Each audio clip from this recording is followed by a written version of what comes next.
নমস্কার বন্ধুরা, আপনারা সবাই কেমন আছেন? আশা করি ভালো আছেন। এর আগে আমি আমার ছাদ বাগানের লাল শাকের ভিডিও দেখিয়েছিলাম। সেই লাল শাকগুলো ছোট ছোট ছিল, এখন সেগুলো কত বড় বড় হয়ে গেছে।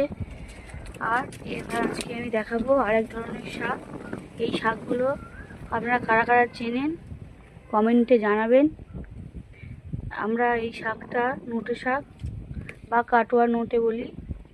এই শাকগুলো আমি আজকে সমস্ত তুলবো। এর আগে আমি ছাদ বাগানে প্রচুর অন্য শাক করেছিলাম। এই কাটোয়া নোটে শাক এই প্রথম। এই শাকগুলো আমি বড়গুলো তুলে নিচ্ছি, না হলে ছোট শাকগুলো, এই যে ছোট সাইজটা, এই ছোট সাইজের শাকটা নাহলে কিন্তু বাড়বে না। তাই বড় শাকগুলো আমি তুলে নিচ্ছি। এই যে প্রচণ্ড কচি কচি শাকগুলো